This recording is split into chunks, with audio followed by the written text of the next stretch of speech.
नमस्कार, बस्तर की बात में आपका स्वागत है। मैं हूं रानू। आइए सबसे पहले नजर डालते हैं आज की हेडलाइंस पर। ऑनलाइन में पढ़ाई के चलते अभिभावक फीस में रियायत की कर रहे हैं मांग। बस्तर दशहरा महोत्सव के सभी विधानों का ए विजन चैनल से होगा सीधा प्रसारण। यूट्यूब, फेसबुक पर भी दर्शक देख सकेंगे जीवंत प्रसारण। कोरोना संक्रमण काल में दिव्यांग शिक्षक बच्चों को पढ़ाकर कर रहे हैं अनुकरणीय पहल और जगदलपुर नगर निगम जूझ रहा स्टाफ की कमी से। अब खबरें विस्तार से। संक्रमण के दौर में लोगों की आर्थिक स्थिति प्रभावित हुई है, जिसका प्रभाव बच्चों की पढ़ाई पर भी पड़ रहा है। यही कारण है कि कुछ अभिभावक निजी स्कूलों में फीस में रियायत देने की मांग कर रहे हैं। देखते हैं एक रिपोर्ट। संक्रमण काल में सभी स्कूल कॉलेज बंद हैं, लेकिन बच्चों की पढ़ाई में निरंतरता बनाए रखने के लिए ऑनलाइन शिक्षा की व्यवस्था निजी स्कूलों के द्वारा भी की गई है। लेकिन स्कूल के नहीं लगने से बच्चों के अभिभावक द्वारा फीस में कटौती किए जाने की मांग की जा रही है। कुछ अभिभावक निर्मल विद्यालय पहुंचकर फीस में रियायत देने की मांग प्राचार्य से किए। इस दौरान अभिभावकों ने अपनी समस्या बताते हुए कहा, हमको ये शिकायत है कि बच्चों का पूरा फीस ले रहे हैं। कोरोना के चक्कर में साल भर तो स्कूल लगा नहीं है ना, और पूरा फीस लेने का क्या तुक है। और दूसरी बात ये है कि चलो फीस अपन यहाँ ले रहे हैं, दूसरा अपने को नेट में अपन जो पैसा डला रहे हैं वो पैसा अपने को डबल मार नहीं है। बताइए आप। बस वही शिकायत है कि जितना फीस हम माफ़ हो सके उतना कर दीजिए, ताकि अपन आगे भी बच्चों को पढ़ा सकें। जो रोजी मजदूरी करने वाले लोग, उसके लिए क्या है बताइए आप। कम से कम उनको तो कुछ तो कंसेशन कीजिए आप। गवर्नमेंट जॉब वाले चलो मत कीजिए आप, लेकिन बाकी लोगों को। मेरे को भी वही फीस को लेकर शिकायत है कि मेरे बच्चे तो इस साल भर में स्कूल में भी नहीं आया। ना आप लोगों का स्कूल यूज़ हुआ, ना टेबल कुर्सी यूज़ हुआ, ना ही आपका स्टाफ यूज़ हुआ। आप अगर बोलोगे कि ऑनलाइन में पढ़ाई हुआ तो मैडम लोगों को फीस देना पड़ेगा, तो हम देने के लिए तैयार है। जो मैडम लोग जैसा पढ़ाए हैं, क्या गारंटी लेते हैं कि बोर्ड एग्ज़ाम में निकल जाएंगे? ये भी तो कोई गारंटी नहीं है। आप हम जब नेट का प्रॉब्लम बता रहे तो आप बोल रहे हैं कि नेट का प्रॉब्लम वो हमारा समस्या नहीं है। आप हर चीज़ में आपका समस्या नहीं है बोल के मुँह करके चले जा रहे हैं, लेकिन फीस में तो आप मुँह कर नहीं रहे। तो इसमें हमको यही समस्या है कि सर कि ये तो महामारी जो है ये हमारा अकेला का ऊपर नहीं आया, ये देश का बात है। जब देश का बात है तो एकजुट होकर लड़ना है बोलते हैं, और जब मुसीबत आता है सबको हमको ही धकेला क्यों जाता है? हमेशा जनता ही क्यों परेशान होते हैं और बाकी सब निकल जाते हैं? ये तो देश का बात जब आया है तो अब देश के ऊपर मुद्दा लेके बात कीजिए ना सर। सर मेरे 2 बच्चे इस स्कूल में हैं। अभी छोटा वाले को मैं अभी इस स्कूल में डाली हूँ फर्स्ट में। तो मैंने कहा कि कम से कम एक बच्चे का भी फीस कंसेशन कर दो, तो बोलते हैं नहीं करेंगे। ऐसे करने से कैसे होगा सर? मेरा बच्चा अभी स्कूल में आया भी नहीं है ठीक से। उसको ऑनलाइन क्या समझ में आएगा? फर्स्ट क्लास में है, उसको क्या समझ में आएगा हैं? उसको अभी उसका पूरा फीस ले रहे हैं सर, 1800 कुछ है, तो पूरा फीस ले रहे हैं। तो ऐसे करने से कैसे होगा? अभी कोरोना के माहौल में कमाई धमाई तो आप देख ही रहे हो हैं। तो ऐसे स्थिति में हम लोग पूरा फीस बोलने से कहाँ से देंगे बताइए सर? ये नेट में तो बच्चों को कुछ समझ में ही नहीं आ रहा है। बड़े बच्चे तो जैसे तैसे कर ले रहे हैं, छोटे बच्चे को तो हमको बैठ के पढ़ाना, हमको टीचर बन के, तो आधी फीस हमको दे दीजिए। ऐसे है तो जी फीस कम से कम आधी करवा दीजिए, ये हमारी बस मांग है और कुछ नहीं है सर। कुछ अभिभावक नियमित रूप से फीस पटा रहे हैं। उन्होंने किसी भी तरह की परेशानी से इनकार किया। अभिभावकों की मांग पर निर्मल विद्यालय के प्राचार्य फादर बीजू ने ट्यूशन फीस किस्तों में पटाने की सुविधा देते हुए CBSE की परीक्षा फीस जमा करने की बात अभिभावकों से कही। इस संबंध में उन्होंने हमारे संवाददाता से कहा, दिक्कत हो रहा है तो हम लोग उसी को उनके साथ में मिलकर उसको निपटा रहे हैं। मतलब किसी को बाद में पे करने के लिए और टाइम दे रहे हैं, ताकि पेरेंट्स अपने हिसाब से अपना मुसीबत के इस समय में अपना काम भी करें, बच्चों का पढ़ाई भी चलते रहें। वही हमारा आशा, हम लोग भी उसके लिए बहुत कोशिश करते हैं। सर अभी मेन जो एग्ज़ाम फीस कितना लिया जा रहा है? एग्ज़ाम फीस CBSE फिक्स किया वाला फ़ीस है। वो अलग अलग क्लास में अलग अलग है। 9th और 11th में खाली 300 है वो जो रजिस्ट्रेशन फ़ी है, और 10th और 12th में बोर्ड एग्ज़ाम का फ़ीस है वो 1500 से लेकर आगे हैं 2600 तक जाता है। वो उनका सिलेक्शन ऑफ सब्जेक्ट के अनुसार। ठीक है सर। आने मतलब जो ट्यूशन फीस है उसको लेकर के आप रियायत दे रहे हैं पेरेंट्स को? हाँ, ट्यूशन फीस पटाने के लिए जिनको अभी थोड़ा सा टाइम मांग रहे हैं उनको टाइम दे रहे हैं, फ़ाइन नहीं ले रहे हैं और स्मार्ट क्लास वगैरह अन्य जो फीस है वो सब नहीं ले रहे हैं ताकि पेरेंट्स को उसमें भी थोड़ा सा राहत मिले। Thank you. संक्रमण काल में निश्चित ही लोगों को आर्थिक परेशानी का सामना करना पड़ रहा है। इसके बावजूद बच्चों की पढ़ाई भी जरूरी है। उम्मीद है अभिभावक और स्कूल प्रबंधन आपसी तालमेल रखते हुए समस्याओं का समाधान करेंगे। बस्तर की बात, जगदलपुर। विश्व प्रसिद्ध बस्तर दशहरा महोत्सव पर भी कोरोना संक्रमण का प्रभाव पड़ा है। जगदलपुर शहर के साथ ही बस्तर में बढ़ रहे कोरोना संक्रमण को रोकने के लिए दशहरा महोत्सव के सभी विभागों को सोशल मीडिया, यूट्यूब और फेसबुक के साथ ही ए विजन चैनल के माध्यम से लोगों तक पहुंचाने की व्यवस्था जिला प्रशासन ने किया है। पूरे विश्व में बस्तर दशहरा ही एकमात्र ऐसा दशहरा है जिसे 75 दिनों तक मनाया जाता है। यही वजह है कि बस्तर दशहरे की पहचान अंतर्राष्ट्रीय स्तर की है और दशहरे की रस्मों को देखने व बस्तर की संस्कृति व पर्यटन स्थलों को निहारने देश ही नहीं विदेशों से भी लोग दशहरे के दौरान बस्तर पहुंचते हैं।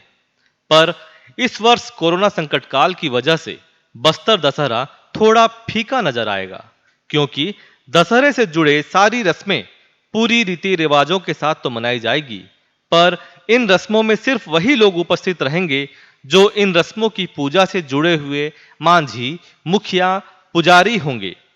अन्य आम लोगों के लिए रस्मों में पहुंचना पूरी तरह से प्रतिबंधित रहेगा। बस्तर से जुड़ी व्यवस्थाओं के बारे में बताते हुए बस्तर कलेक्टर रजत बंसल ने कहा कि नवरात्रि के 9 दिन मंदिर में आम जनों का प्रवेश प्रतिबंधित रहेगा। दशहरे की सभी रस्मों में आम जनों का पहुंचना प्रतिबंधित रहेगा, तो वहीं दुकानों के बंद होने का समय पूर्व से निर्धारित समय के अनुसार शाम 5 बजे तक ही रखा गया है।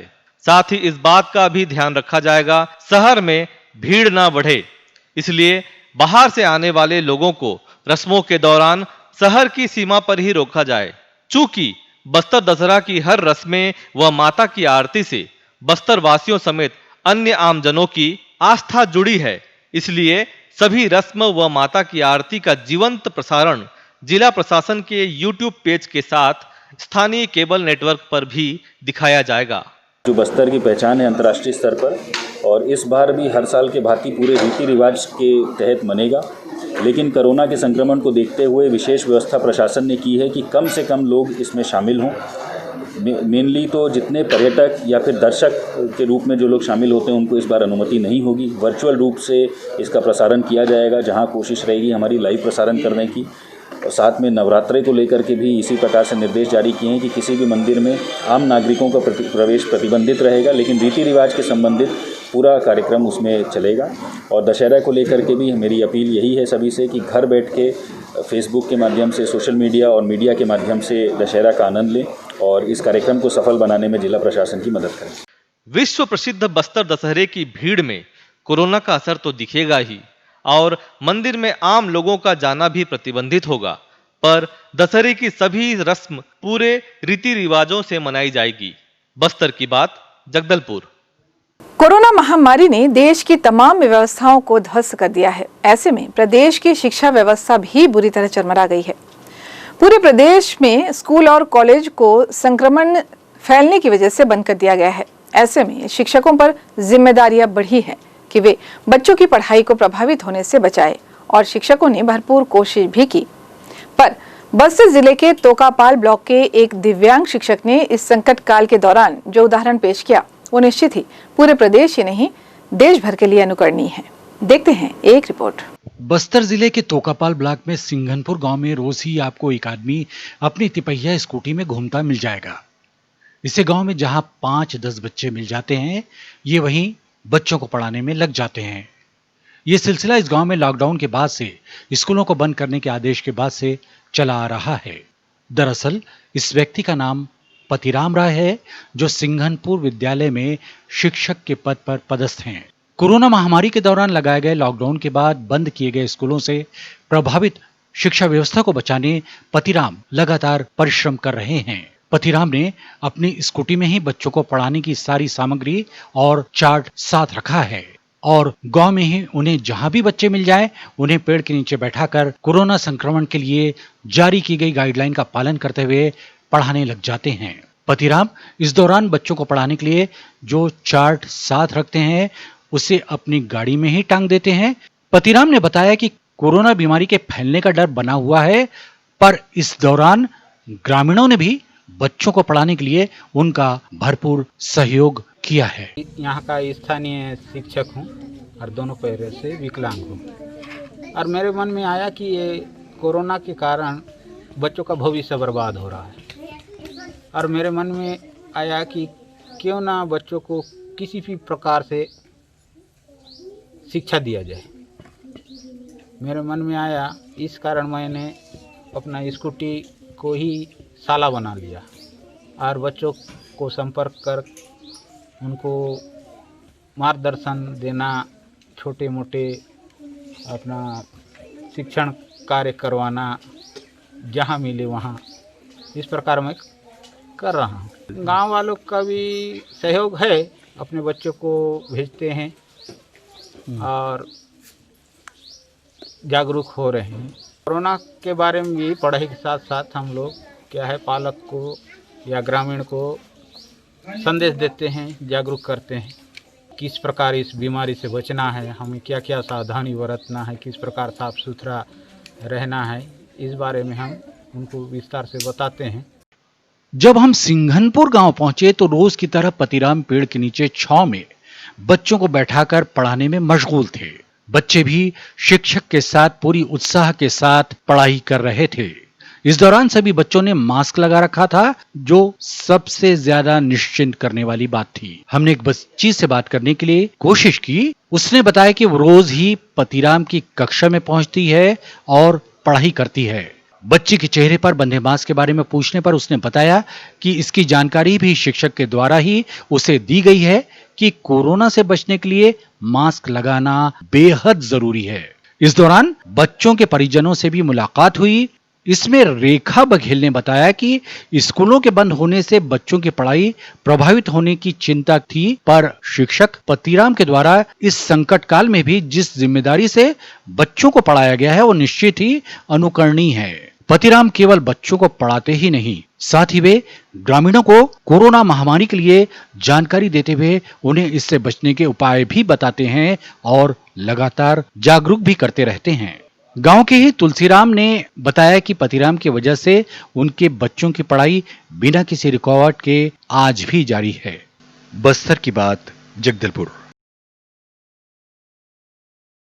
बस्तर का दशहरा विश्व प्रसिद्ध है और इस वर्ष कोरोना संकट को देखते हुए कई बातों को मद्देनजर रखते हुए दशहरे की हर रस्म को मनाने जिला प्रशासन तैयारी कर रहा है, जिसकी जानकारी बस्तर कलेक्टर ने पत्र वार्ता के तहत दी। यहाँ वक्त हो चला है एक छोटे से ब्रेक का। ब्रेक के बाद फौरन हाजिर होते हैं कुछ और खबरों के साथ। बने रहिए हमारे साथ।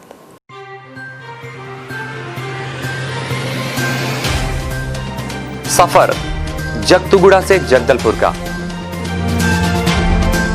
नित नई करवट लेता शहर हमारा, चौक चौराहों से होता हुआ विकास की गाथाएं गढ़ता बस्तर हमारा। कई रंगों से सराबोर कितनी ही कहानियों को समेटे, कहीं विकास के सोपान तो कहीं सरकारी दावे और उनका सच।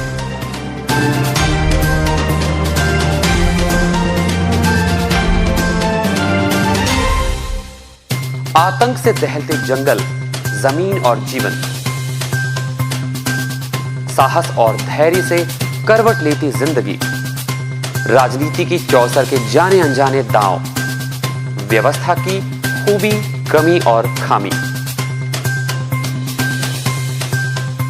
खूबसूरत नजारे। अब होगी हर बात हमारे साथ, बस्तर की बात।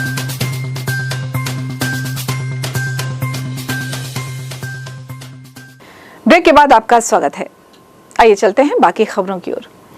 कोरोना संक्रमण का असर हर तीज त्योहारों के साथ अब बस्तर दशहरे के हर रस्म में देखने को मिल रहा है, जहां दशहरे की रस्मों में शामिल होने हर वर्ष 600 से 700 देवी देवताओं को लेकर गांव के पुजारी पहुंचते थे। इस वर्ष कोरोना संक्रमण की वजह से मात्र 100 से 150 देवी देवता ही बस्तर पहुंचेंगे। कोरोना वायरस को फैलने से रोकने बस्तर जिले में धारा 144 लागू है और दुकानें भी शाम 5 बजे तक ही खुले रखने की अनुमति है ताकि शहर में ज्यादा भीड़ भाड़ न हो। और ऐसे में 15 अक्टूबर से बस्तर दशहरे की मुख्य रस्में शुरू हो जाएंगी, जिसमें हजारों की संख्या में दशहरा देखने वाले तो पहुंचते ही हैं, पर संभाग के 7 जिलों से लगभग 600 से 700 देवी देवता और हर देवी देवता के साथ लगभग 40-50 ग्रामीण पुजारी पहुंचते हैं, जो डोली विदाई तक शहर में रहते हैं, जिसके चलते कुछ दिनों के लिए शहर में काफी भीड़ हो जाती है। पर इस साल बस्तर जिले में कोरोना के बढ़ते मामलों को देखते हुए प्रशासन बिल्कुल नहीं चाहेगा कि शहर में इतनी ज्यादा संख्या में लोग पहुंचे, पर बस्तर दशहरे की हर रस्म को निभाना भी जरूरी है, जिसको देखते हुए बस्तर संभाग के 7 जिलों के कलेक्टर व एसपी की बैठक में यह निर्णय लिया गया कि जो देवी देवता बस्तर दशहरे की रस्मों के लिए लाए जाते हैं, उनके साथ पहुंचने वाले ग्रामीणों की संख्या भी कम की जाए। इसके लिए सभी जिलों के मांझी मुखिया से बातचीत की गई और अब जो 600 से अधिक देवी देवता दशहरे में बस्तर लाए जाते थे, उनमें से मात्र 100 से 150 देवी देवताओं को ही लाया जाएगा। साथ ही पुजारी के साथ कुछ ही ग्रामीण दशहरे में पहुंचेंगे। दशहरा समिति के अध्यक्ष महोदय ने और साथ में महाराजा साहब ने और सभी मांझी के जो हमारे प्रमुख हैं उनकी तरफ से भी हुई है। सभी जिलों के कलेक्टर साहब और एसपी साहब से भी निवेदन किया गया है और सभी मांझी भी इस बात को समझ रहे हैं और कम से कम देवी देवताओं की कम से कम संख्या में यहाँ पर आएंगे। प्रतिनिधित्व करने के हिसाब से, परगना के हिसाब से या जिले के हिसाब से तय करके देवी देवता आएंगे और साथ में देवी देवताओं के साथ ये प्रयास रहेगा कि कम से कम लोग रहें, ज़्यादा 10 से 20 तक की संख्या में सीमित किया जाएगा और उसमें भी कोशिश की जाएगी कि प्रभु जो बुजुर्ग हैं या बच्चे हैं या किसी भी तरह की कोमॉर्बिडिटी से ग्रसित हैं, उनको अनुमति नहीं दी जाएगी। जिला प्रशासन व्यवस्थाओं के दुरुस्त होने का दावा जरूर कर रही है, पर विश्व प्रसिद्ध बस्तर दशहरे की हर रस्म को पूरे रीति रिवाज के साथ पूरा करना और कोरोना को फैलने से रोकना, ये दोनों ही काम एक बड़ा चैलेंज जरूर है। बस्तर की बात, जगदलपुर। बस्तर में लगातार एंटी नक्सल ऑपरेशन चलाया जा रहा है, जिसमें पुलिस को लगातार सफलता भी मिल रही है। ताजा मामला दंतेवाड़ा जिले का है, जहां दंतेवाड़ा बीजापुर सीमावर्ती क्षेत्र इड्रीपाल के जंगल में पुलिस जवानों ने नक्सलियों का कैंप ध्वस्त कर भारी मात्रा में सामान जब्त किया है। पुलिस की माने तो दंतेवाड़ा बीजापुर जिले के सीमावर्ती मिरतुर थाना क्षेत्र के इड्रीपाल के जंगलों में नक्सलियों के अस्थायी कैंप की सूचना पुलिस को मिली थी, जिसके बाद डीआरजी के जवानों को उन इलाकों में सर्चिंग के लिए भेज दिया गया, जहां जवानों का सामना नक्सलियों से हुआ। हालांकि पुलिस को अचानक देखकर नक्सली कैंप छोड़कर जंगल की आड़ लेकर भाग निकले, लेकिन सर्चिंग के दौरान नक्सलियों के कैंप से जवानों को 2 नग 315 राइफल, टेंट सामग्री, पिट्ठू, नक्सली वर्दी, आईईडी स्विच, टॉर्च, रस्सी, दवाइयां, बैटरी, पटाखे और नक्सल साहित्य बरामद हुए हैं, जो एक बड़ी सफलता कही जा सकती है। बस्तर में कोरोना के मामले लगातार बढ़ रहे हैं। ऐसे में जिला प्रशासन और सरकार के साथ आम जनता को भी जागरूक होकर कोरोना के खिलाफ प्रशासन के साथ काम करने की जरूरत है, और ऐसा ही काम कर रही है जगदलपुर की पीपल्स केयर सोसाइटी। दरअसल कोरोना वायरस से इस जंग में खुद को सैनिटाइज करना जितना जरूरी है, उतना ही जरूरी सार्वजनिक स्थानों को सैनिटाइज करना भी जरूरी है, जिसके लिए लगातार निगम व जिला प्रशासन शहर में सैनिटाइजर का छिड़काव करवा रहा है। पर कर्मचारियों की कमी की वजह से कंटेनमेंट जोन व पॉजिटिव व्यक्ति के घर व आसपास ही सैनिटाइज हो पा रहे हैं। ऐसे में जगदलपुर शहर की एक संस्था पीपल केयर ने शहर के सभी सार्वजनिक व निजी स्थलों को सैनिटाइज करने का बीड़ा उठाया है और लगातार शहर के अलग अलग हिस्सों को सैनिटाइज करने का काम कर रही है, जिसकी सराहना शहर की प्रथम व्यक्ति महापौर सफीरा साहू ने तो की, साथ ही निगम नेता प्रतिपक्ष संजय पांडे ने भी किया है। पीपल्स केयर संस्था ने अभी तक शहर के सभी बैंक, सरकारी कार्यालय व थानों को सैनिटाइज कर दिया है और अब सार्वजनिक स्थल जैसे बस स्टैंड व बाजारों के सैनिटाइजेशन करने में लग गए हैं। पीपल्स केयर को धन्यवाद देना चाहती हूँ, क्योंकि समय समय पर उन्होंने जो नगर निगम में जो जो चीज़ ज़रूरत थी अभी कोविड के समय उन्होंने डोनेट किया है।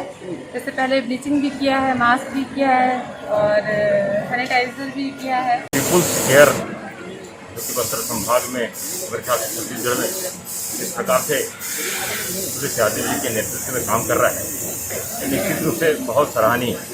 ऐसी संस्था हैं जो नगर निगम के साथ में मिलकर काम कर रही हैं और एक अच्छा काम कर रही हैं। आज का यह जो छोटा सा आयोजन उन्होंने किया है, ये जो नंबर है उस नंबर को सार्वजनिक किया है, जिसके माध्यम से जिस व्यक्ति या जिस परिवार को सैनिटाइजिंग करने की ज़रूरत है, इनकी टीम तुरंत वहाँ पे पहुँच सके और लोगों को एक समाधान कर सके। इसलिए कोरोना जैसी वैश्विक महामारी से देश को बचाने की जिम्मेदारी सिर्फ सरकार व प्रशासन की ही नहीं होती, इसमें हर एक को अपनी भूमिका निभाने की जरूरत होती है, जैसे पीपुल्स केयर संस्था निभा रही है, ताकि कोरोना से इस जंग में जीत देश की हो। बस्तर की बात, जगदलपुर। बस्तर संभाग का एकमात्र जगदलपुर नगर निगम स्टाफ की कमी से जूझ रहा है। स्टाफ की कमी होने की वजह से कोरोना काल में शहर की सैनिटाइजर की व्यवस्था निगम के मात्र 4 से 5 कर्मचारियों के जिम्मे है। जगदलपुर नगर निगम के 3 कार्यकाल बीत जाने के बावजूद अब तक नगर निगम प्रभारियों के भरोसे ही चल रहा है और निगम के सबसे महत्वपूर्ण राजस्व विभाग से लेकर एसडीएम और कार्यपालन अभियंता के पद पर अभी भी प्रभारियों को बिठाया गया है और अब तक इन पदों पर मूल पदों की अधिकारियों की नियुक्ति नहीं हो पाई है। ऐसे में निगम में स्टाफ की कमी बड़ी समस्या बनी हुई है। भाजपा नेता सुरेश गुप्ता ने बताया कि वे खुद एक जनप्रतिनिधि हैं और उनके वार्ड में कोरोना संक्रमित मरीजों के घरों को सैनिटाइज करने के लिए निगम में फोन करने पर 2 से 3 दिन का समय लग जाता है और इतने समय में संक्रमण फैलने का खतरा और भी बढ़ जाता है। उन्होंने बताया कि जगदलपुर नगर निगम में 4 कर्मचारी 10 घंटे ड्यूटी कर अपनी जान जोखिम में डालते हैं और ऐसे में अगर वे भी संक्रमित हो जाते हैं तो जगदलपुर में सैनिटाइजर की व्यवस्था भगवान भरोसे ही है। इसके अलावा स्वास्थ्य अधिकारी भी नगर निगम में नहीं है और अधिकतर खाली पड़े पदों पर प्रभारियों को ही नियुक्त किया गया है। वहीं नगर निगम के कोई भी जिम्मेदार अधिकारी और जनप्रतिनिधि इन पदों में मूल पद के अधिकारियों की नियुक्ति के लिए गंभीर नहीं है। ऐसे में जगदलपुर नगर निगम पूरी तरह से प्रभारियों के भरोसे ही चल रहा है। इधर निगम आयुक्त का कहना है कि शहर के सैनिटाइजर के लिए 3 से 4 कर्मचारियों की ड्यूटी लगाई गई है, जो पूरे शहर के कंटेनमेंट जोन और संक्रमित मरीजों के मकानों को सैनिटाइज करने का काम करते हैं। महापौर सफीरा साहू का कहना है कि निगम में कर्मचारियों की कमी बनी हुई है और जो कर्मचारी हैं उनके लिए भी कोरोना काल को देखते हुए प्रभारी मंत्री से बात कर उन्हें बीमा राशि या प्रोत्साहन राशि देने की मांग की गई है। उन्होंने कहा कि फिलहाल निगम में स्टाफ की कमी को पूर्ति करने के लिए नए भर्ती के लिए किसी तरह की कोई योजना नहीं बनाई गई है। निगम क्षेत्र के अंदर रोजाना होम आइसोलेट हो रहे हैं, ऐसे 100 से 150 200 की संख्या है जिन्हें जो संक्रमित है और उनके पास प्रशासन ने जो व्यवस्था दी है कि आप होम आइसोलेट हो सकते हैं, आपके पास उस नॉर्म्स के हिसाब से जगह है तो। और जो संक्रमित है स्वाभाविक है, संक्रमित जब तक उसकी पॉजिटिव रिजल्ट आए तब तक वो पूरा घर में, मोहल्ले में, सब जगह घूम रहा है। तो ऐसी परिस्थिति में जैसी संक्रमित की सूचना होती है, सबसे पहला कॉल हम जैसे जनप्रतिनिधियों के पास आता है और हम लोग निगम में जब कॉल करते हैं कि इनके घर को, इनके घर के आसपास को सैनिटाइज करना है, तो हमें 2-2 दिन का इंतजार करना पड़ता है। हम लोग नाराज भी होते हैं, ये नाराज होते हैं अधिकारी कर्मचारियों के ऊपर, लेकिन दुर्भाग्य इस निगम का कि यहाँ पे सैनिटाइज करने की सिर्फ एक टीम है और वही टीम, वही 3-4 लोग रात दिन डेली 100 से 150 घरों को सैनिटाइज कर रहे हैं, ऑफिसों को सैनिटाइज कर रहे हैं। और इसके अलावा अन्य जगह पे जब डिमांड आती है, इतने बड़े शहर में सैनिटाइज का जिम्मा उन्हीं के ऊपर है। कर्मचारी की बात है तो मेरा मानना, मैं खुद इसमें भी हमारे प्रभारी मंत्री जी से वीसी के माध्यम से मैंने कहा था कि बहुत से ऐसे हमारे हैं कर्मचारी जो संक्रमित होते जा रहे हैं, जहाँ जो सैनिटाइज में जा रहे हैं या जो भी है स्टाफ से, तो उनको कहीं ना कहीं बीमा राशि या फिर कुछ मतलब मिलना चाहिए प्रोत्साहन के लिए, ताकि उनका मनोबल बढ़े। तो मैंने उनसे विनती भी किया था कि आप इस बात को रखेंगे ऊपर, जब भी आप लोग की चर्चा होगी, तो उन्होंने कहा है कि बिल्कुल रखेंगे और इसमें होगा भी जो भी हो सकता है पॉसिबल। और नगर निगम में फिलहाल अभी हम ये नहीं बोल सकते हैं कि इसमें हम और भर्ती लेंगे।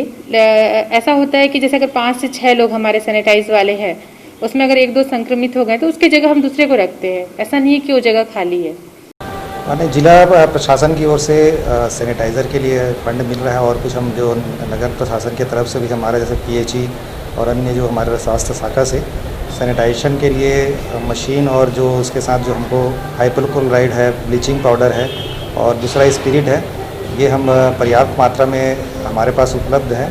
और हमने सभी वार्ड में एक जो स्प्रे मशीन दे रखा है, छोटे छोटे जो क्षेत्रों में सैनिटाइजेशन करना है वो किया जा रहा है। उसके अलावा निगम की एक जो बड़ी टीम है जो कि स्पेशल जहाँ केस आता है वहाँ जाकर कर रहे हैं। साथ में होम गार्ड जो हमारा है उनके पास जो फायर ब्रिगेड के माध्यम से भी बड़े एरिया में जब सैनिटाइजेशन करना होता है तो किया जा रहा है। तो इस प्रकार से जिला प्रशासन और नगर प्रशासन को मिलाकर देखा जाए तो सैनिटाइजेशन की पर्याप्त व्यवस्था है। जब किसी दिन 30-40 केस आता है तो 1-2 दिन डिले हो जाता है, बाकी जहाँ जहाँ आवश्यकता पड़ रही है सैनिटाइजेशन पर्याप्त किया जा रहा है। नहीं, हमारे पास जो अभी जो सैनिटाइज़र जो मेन जो हमारी टीम है उसमें जैसे 3-4 लड़के लगे रहते हैं और गाड़ी में जाते हैं। उसमें एक दिन में लगभग 10 जो बड़ा केस आता है उसको एक दिन में कवर कर लेते हैं।